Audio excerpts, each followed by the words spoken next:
Like, I don't know if you guys heard, but I also like lost my brand at one point. No. Right.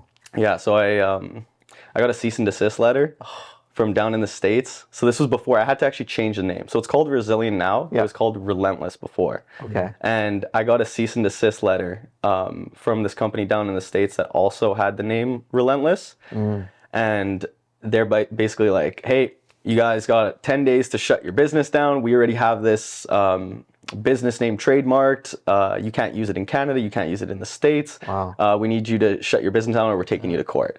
So like me, I had this like thick stack of papers in front of me and I'm reading and I'm like, holy shit, like I don't even know what this like what to do here. I'm like, at this point I'm like 22. So I'm like, I'm just starting a business. I'm trying to have fun with it. And these guys are sending me like 20 pages of like legal documents. I'm like, dude, I don't even know what this is. Yeah. So I like, first thing is like, obviously I asked my parents, I'm like, what is this? And they're like, this is not good. Yeah. Take it to a lawyer. So I take it to a lawyer and they're like, yeah, you got to stop.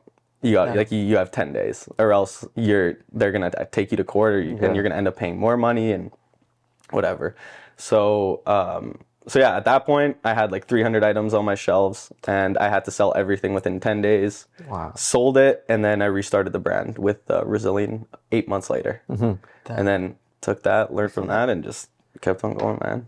Let's go back to where it begins. Like, when did you start? Before the cease and desist, when did this start? How did it start? Resilient started in 2018.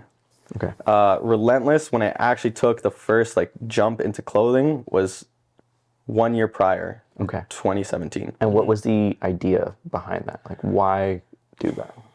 So it was behind the name, Relentless. So you had the name. Yeah, the name was Relentless. That's what was my idea behind it. Because I was like, you know what? I've always been like an entrepreneur. Like even, dude, in high school, I was trying to sell fake beats. Like I would go to my boys and I'd be like, yo, I got these beats, man. They're way cheaper. Like remember when beats were the thing, man? So I had like all these fake beats from like Alibaba and I would be like hustling them to my boys. I'd be like, yeah, these ones are just as good, man. I was always hustling something. I was trying to always sell something. Yeah. So and then that's when like the name came to mind. I was like, Relentless. I can never give up. Even if like I stopped selling one thing, I'm like, I'm selling another thing and like moving on to the next business. Like I'm always thinking of something to do. Nice.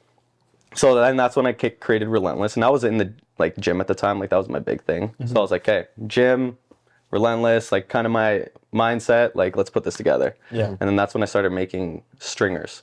So I made stringers first and then it obviously just like went from there. Sure. So at the time of the cease and desist, I only had like stringers, couple hoodies, and like a pair of joggers and leggings. That was it. So it wasn't really like anything crazy. And I was just like, dude, I was playing around. I didn't even really know what I was doing. Like I was just messing around and then I get this like 20-page document. I'm like, dude, what, like, how did you guys even find me first of all? And they found me because of Instagram and Google. I ranked above them on Google. and they're like, no way, that's not happening. You're above us? No, we're cease and desist. But I learned quickly. Quickly about like how the world is, man. Like it's competitive. Like as soon as you surpass someone, they're out to get you. Like they're gonna try to find a way to be better than you. And that's when I learned very quickly. I'm like, dude, it's competition out there. No matter what, like no matter what you're doing, you're competing against someone or something. Of course. And yourself. Like you're competing against yourself. And if you're in business, I'm sorry, you're competing against other businesses, whether you like it or not. And if you don't, then you already lost. Yeah. That's crazy, man. 22-year-old, you're getting a cease and desist. Yeah. What did that feel like? I mean, dude, anxiety. You know what anxiety feels like? That's what it felt like. I was tripping, man. I was tripping. I was literally like shaking. I was like, what do I do? I have 300 items on my shelf. Like that's like $4,000. Like what am I gonna do? And I'm like tripping. So like obviously call my mom. The first thing I do, I was like, what is this? Like what do I do? That's crazy. And then so I saw a lawyer and it was just like, did you not have it trademarked? No, because I was just like, you know when you just start something and you just start it and just see where it goes? Like you don't really know the legalities. 100%. You don't know the logistics of things. You're just kind of like testing the waters. And that's what I was doing. I was young. I was like, I don't really know how to like run no one in my family has ran a business. No one. Like none of my cousins, none of my closest, like my brother, dad, any of that. So it's like I was the first one to like even try to go into this. I had no one to like base anything off of. So I'm just like going with the flow. Like if someone told me, hey, you should probably trademark that, I would have done it. But I didn't know. I was just like a 21, 22-year-old, like just starting a business, man. I was reading through your story on your website, right? And I think you talked about this. That one's old. I should probably change that.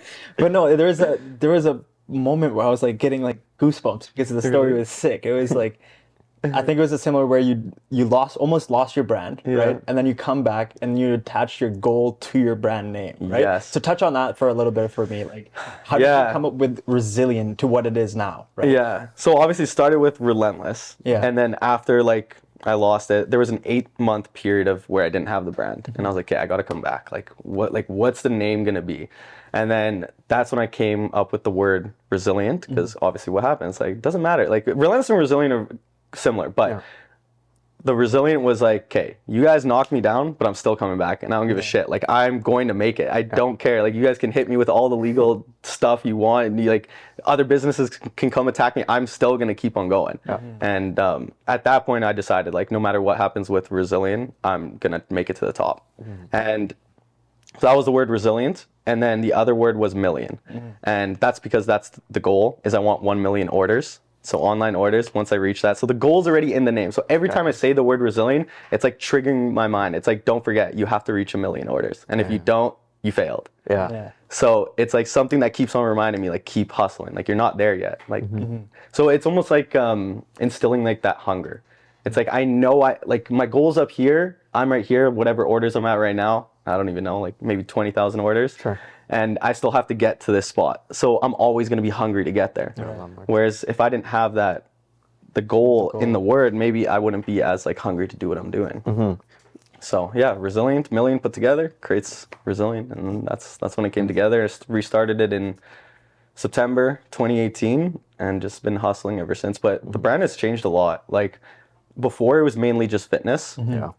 And I don't know if you guys notice now, but it's changing more into what I've always envisioned it as, which is the luxury apparel and more streetwear style. So that's when I have like the graphic tees and stuff, and that's kind of the initial launch of showing where it's heading. So by the end of this year, it should be fully transitioned over to like the luxury apparel streetwear. Nice.